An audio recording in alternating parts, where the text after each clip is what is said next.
Hello नमस्कार दोस्तों, आप सभी का पीटीएफ परिवार में स्वागत है। बहुत बहुत अभिनंदन है आप सभी लोगों का।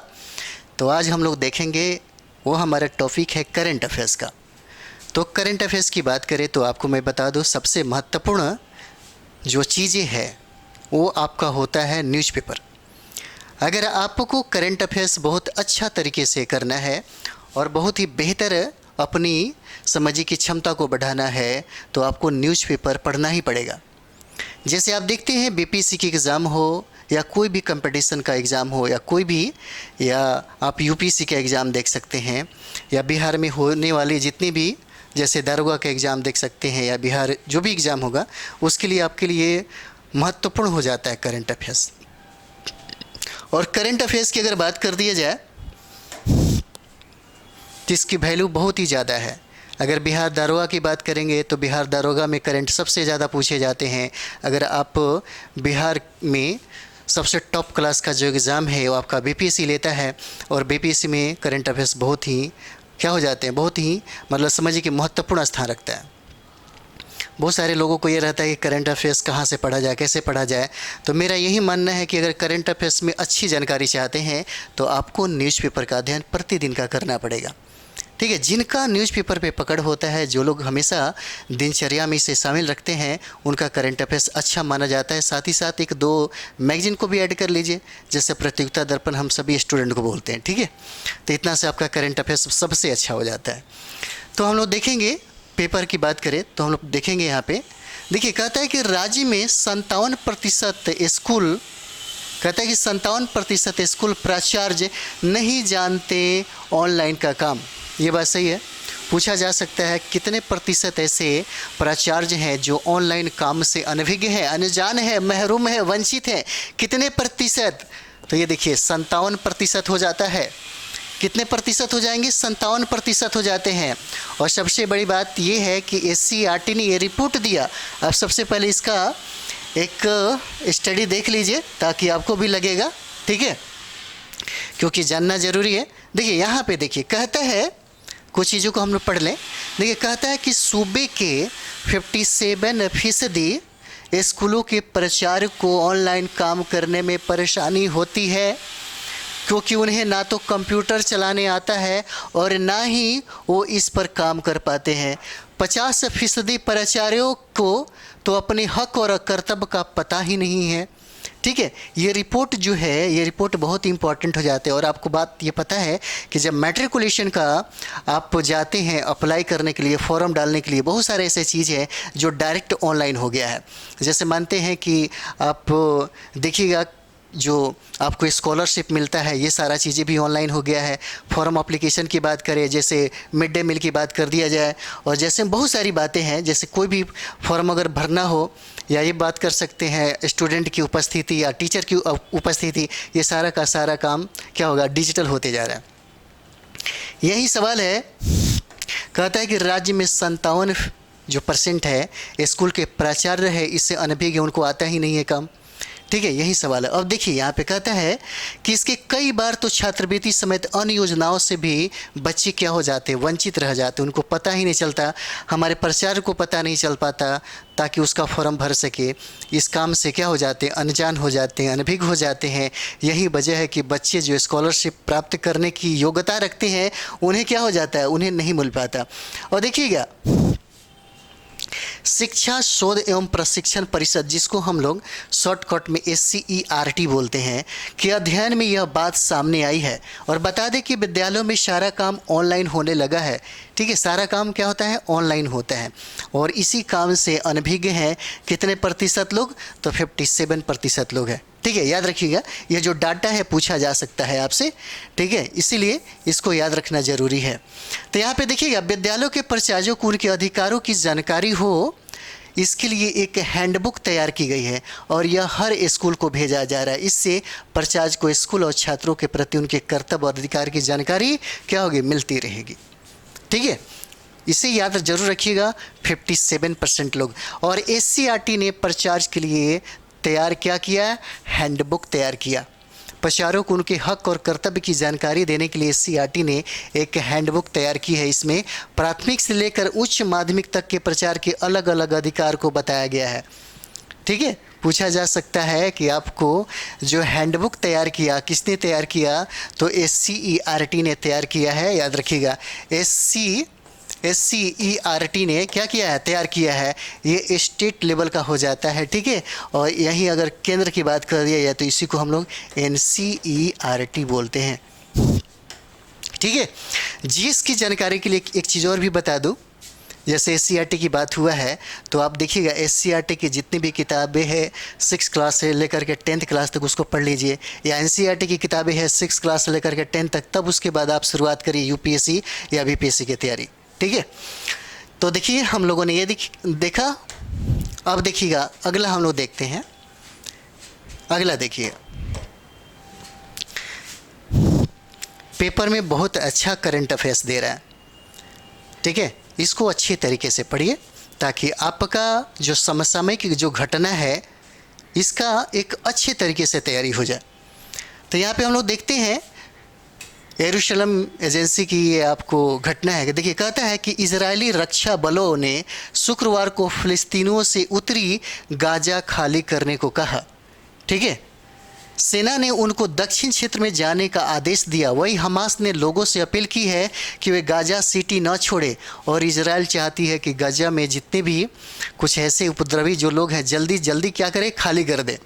और देखिए कहता है कि 1569 लोग गाजा पट्टी वेस्ट बैंक में मारे गए। कहते हैं यहाँ पे 1300 लोगों की मौत इजराइल में हो गई, और गाजा शहर पर बुधवार देर रात इजराइल के हवाई हमले के बाद उठता आग का गुब्बारा। और आपको ये बता दें कि इजराइल के सपोर्ट में भी क्या भारत खड़ा हो गया है, ठीक है। इसका असर क्या होगा क्या नहीं होगा वो बाद में देखेंगे, लेकिन फिलहाल ये देखिएगा, ठीक है। कहता है कि आलोचना की बात करें तो संयुक्त राष्ट्र का आदेश पर एतराज़ क्या है। यहाँ पे देखिए, संयुक्त राष्ट्र के प्रवक्ता स्टीफन दुजारिक ने बताया कि उत्तरी गाजा खाली करने के आदेश से विनाशकारी मानवीय परिणाम सामने आने का खतरा है। इस आदेश का निहितार्थ हो सकता है जमीनी हमले तेज किए जाए। वहीं फिलिस्तीन में हमास के ठिकानों पर इजराइल द्वारा लगातार किए जा रहे हमले के विरोध में शुक्रवार को दुनिया भर में क्या हुआ, प्रदर्शन हुआ। और एक चीज़ आपको पता है कि इजराइल में हमारे भारत के बहुत सारे ऐसे लोग थे जो फंस गए थे। इस कंडीशन में वहाँ के लोगों को यानी कि सुरक्षित भारत में लेकर के आया जाए, उसके लिए ऑपरेशन अजय चलाया गया, ठीक है। याद रखिएगा, ऑपरेशन अजय चलाया गया। पूछा जा सकता है आपसे, इसलिए हम इसका डिस्कशन भी कर दिए ताकि आपको याद रहेगा, पूछा जा सकता है, ठीक है। ये देखिएगा अगला कहता है चंद्रबाबू की गिरफ्तारी पर 18 तक सुप्रीम कोर्ट ने लगाई रोक। किसके, तो चंद्रबाबू की गिरफ्तारी पर। अब यहाँ पे देखिए चंद्रबाबू हैं कौन, तो देखिए आंध्र प्रदेश से पुलिस ने सुप्रीम कोर्ट से कहा कि कौशल विकास निगम घोटाले से संबंधित मामला सुप्रीम कोर्ट में लंबित होने के कारण वह फाइबर नेट मामले में तेलुगु देशम पार्टी के प्रमुख कौन है, एन चंद्रबाबू नायडू को 18 अक्टूबर तक गिरफ्तार नहीं करेगी, ठीक है। अब इनका संबंध आप देख रहे हैं, और यहाँ पे देख रहे हैं कौन सा, तो यहाँ पे देखिए कौशल विकास निगम घोटाले से संबंधित मामलों में सुप्रीम कोर्ट में लंबित होने के कारण वह फाइबर नेट मामले में तेलुगु देशम पार्टी के प्रमुख एन चंद्रबाबू नायडू को 18 अक्टूबर तक गिरफ्तार नहीं करेगी, ऐसा ही उसने क्या किया, आदेश दिया। ये सब पढ़ते रहना चाहिए, ठीक है। और यहाँ पे देखिएगा कहा गया कि पूरी दुनिया में 125 देशों का एक सर्वे निकाला गया, जिसमें ये कहा गया कि भारत का स्थान भूखमरी के दृष्टिकोण से 111वां स्थान होता है, ठीक है। कितना, तो 111वां स्थान पे है कौन सा, तो भारत 111वें स्थान पे है, ठीक है। और यहाँ पे देखिए कहता है वैश्विक भूख सूचकांक को सरकार ने क्या किया, खारिज किया। सरकार को लगता है कि ये जो रिपोर्ट जिसने दिया है वो गलत तरीके से दे दिया, ठीक है। अब यहाँ पे देखिए केंद्र सरकार ने वर्ष 2023 के वैश्विक भूख सूचकांक को खारिज करते हुए इसे भूख का गलत आकलन करार दिया, जो भारत की वास्तविक स्थिति को नहीं दर्शाती है। है ना, नहीं दर्शाती। इससे भी बदतर स्थिति है, लेकिन फिर भी केंद्र सरकार को लगता है, खैर छोड़िए, मतलब लगता है कि गलत ये बता दिया गया। तो जीएचआई जो 2023 में भारत को 111वें स्थान पर रखा गया है, महिला एवं बाल विकास मंत्रालय ने कहा कि सूचकांक तय करने में गंभीर प्रविधि की समस्या है और यह दुर्भाग्यपूर्ण मंशा प्रदर्शित करता है। ठीक है, पूछा जा सकता है आपसे कि भारत की स्थान भूखमरी सूचकांक में कितना है, तो 100 कितना हो जाएगा, 11वां स्थान हो जाएगा। सवाल आपसे यही पूछा जा सकता है। वैश्विक भूख सूचकांक में भारत का स्थान बताइए। 125 देशों में, कितने देशों में, तो 125 देशों में भारत का स्थान कितना है, 111वां स्थान होता है। बस ये इंपॉर्टेंट है आपके लिए, बहुत भी आई है, इसको याद रखिए। ठीक है,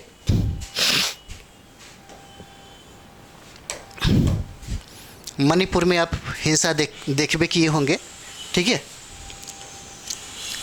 मणिपुर में हिंसा व संपत्ति क्षति के वीडियो की प्रसार पर लगी रोक।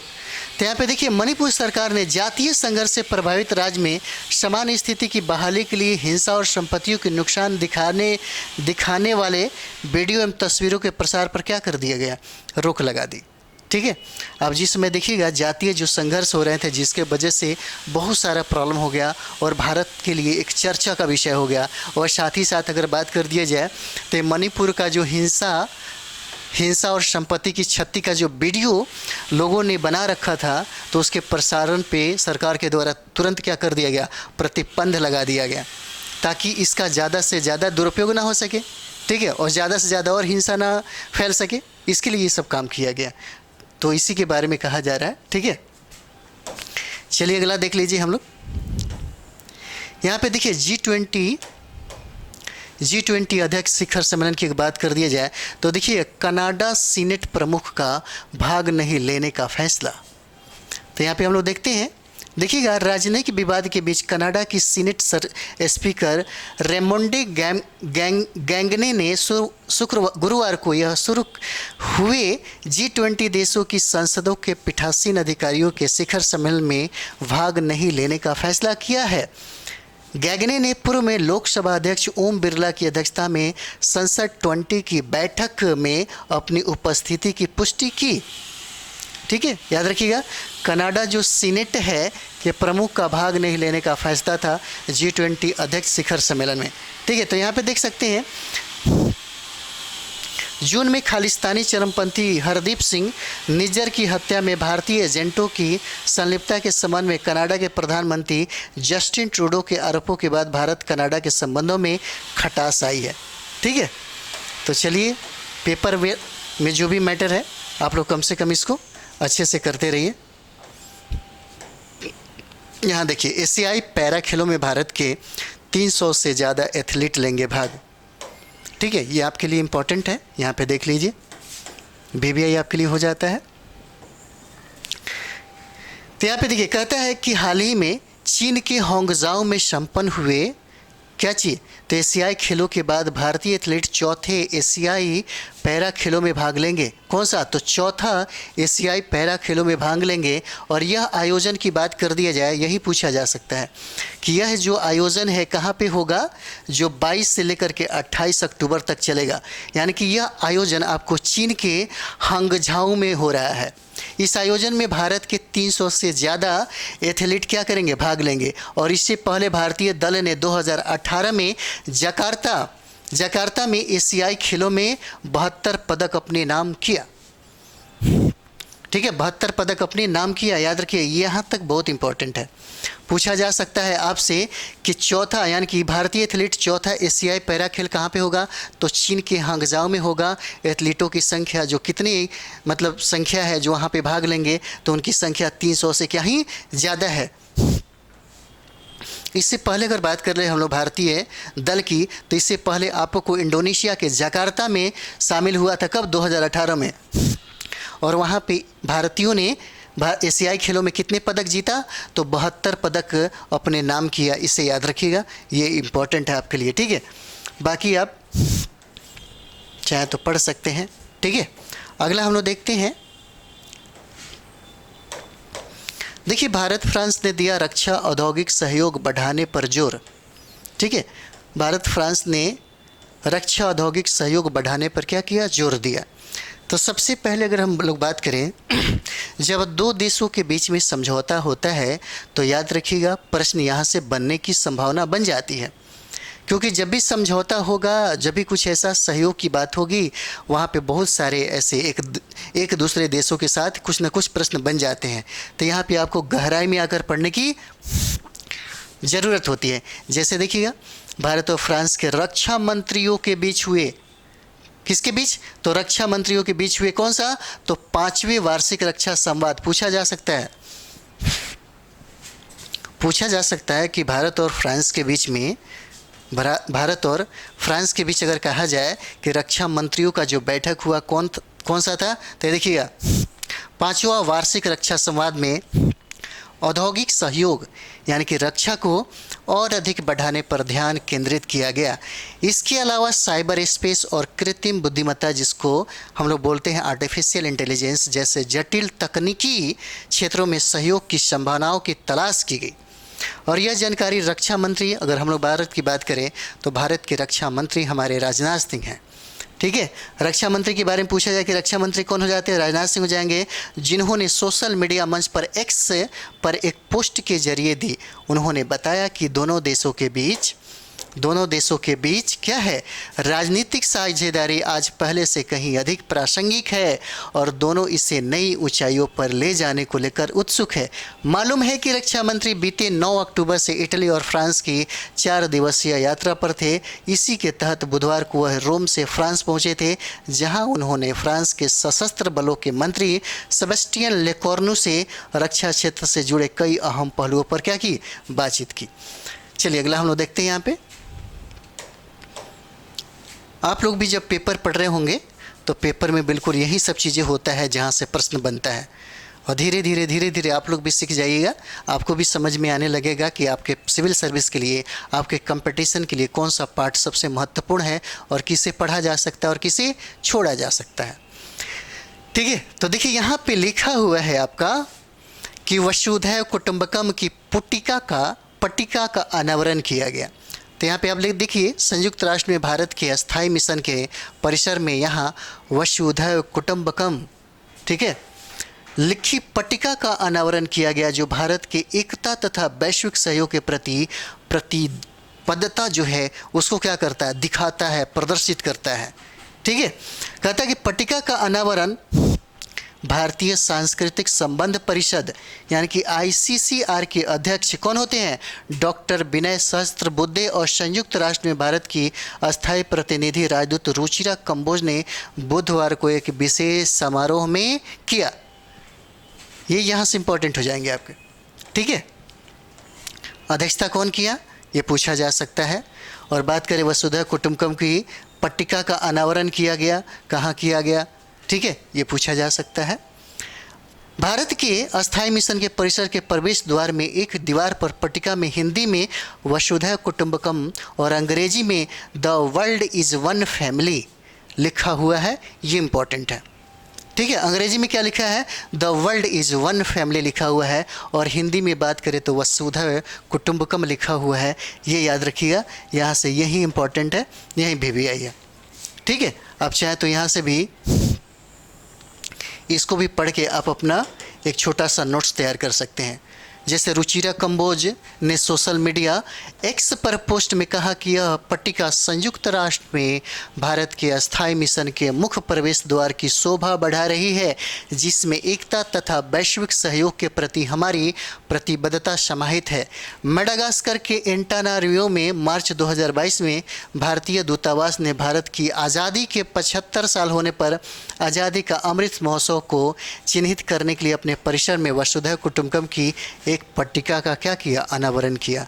ठीक है, यहाँ से भी सवाल पूछा जा सकता है, और आप लोग कम से कम एक छोटा सा नोट्स भी बनाते चलिए ताकि आराम से इसका ज़्यादा से ज़्यादा आपको फ़ायदा हो जाए। तो यहाँ पे देखिएगा, देखिए यहाँ पे कहता है कि खुदरा महंगाई 3 महीने में सबसे कम हुआ, यानी कितना, तो सितंबर की बात करें तो 5.02% की बात हुआ है। अब यहाँ पे देखिए सब्जियों की कीमतों में गिरावट का असर है, हम लोग यहाँ पे देख सकते हैं। जैसा कि आप देख सकते हैं खाने पीने की वस्तुओं और सब्जियों की कीमतों में जो यहाँ पे आपको दिखाई दे रहा है, ठीक है, कहता है कि सितंबर माह में घटकर 3 महीने के निचले स्तर पर लगभग 5.2% क्या हुआ हो गया है, ठीक है। और इससे पहले जून में 2030 में उपभोक्ता सूचकांक की बात करें तो महंगाई की बात करें तो 4.87% रही थी, ठीक है। और सितंबर में खाद्य वस्तुओं के दाम घटने से खाद्य महंगाई 6.56% पर आ गई है, जो अगस्त में 9.94% रही थी। इसको देख लीजिएगा। और सबसे इम्पोर्टेंट है आपके लिए, 2 बार नोबेल पुरस्कार पूछा जा सकता है कि 2 बार आपको नोबेल पुरस्कार किसको दिया गया, तो मैडम क्यूरी को दिया गया था 2 बार नोबेल पुरस्कार, ठीक है। तो जैसे में मैडम क्यूरी से संबंधित जो सवाल है ये बार बार किसी भी एग्ज़ाम में पूछा जाता है, ठीक है।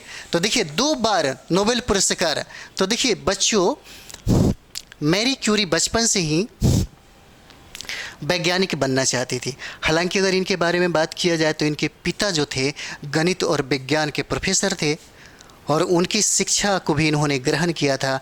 बाद में वो क्या कर दी, कहा जाता है कि विश्व में पहला ये महिला वैज्ञानिक थी जिनको नोबेल प्राइज से सम्मानित किया गया, नवाजा गया, ठीक है, जिनका नाम क्या है, मैडम क्यूरी है। और देखिए वैज्ञानिक बनना चाहती तो उन्होंने अपना सपना पूरा करने के लिए खूब मेहनत की। आज विज्ञान के क्षेत्र में सिर्फ उनके नाम 2 नोबेल पुरस्कार है, ठीक है। तो आप लोग ये देख सकते हैं, इनकी बात अगर कर दिया जाए यहाँ पे तो देखिएगा 7 नवंबर 1867 में पोलैंड में इनका जन्म हुआ था। मैरी के पिता गणित और भौतिकी पढ़ाते थे। बचपन से ही उनमें विज्ञान के प्रति लगन विकसित हो गई, लेकिन शहर में स्थित वारसा विश्वविद्यालय में महिला छात्रों के प्रवेश की अनुमति नहीं थी। फिर भी उन्होंने प्रवेश लिया बाद में, ठीक है, और वो फ्रांस चली गई पढ़ने के लिए। और कहा जाता है कि वहाँ पे सोर्बेन विश्वविद्यालय में भौतिकी का अध्ययन किया और 1895 में उन्होंने पियरी कोरी से अपना विवाह रचा ली।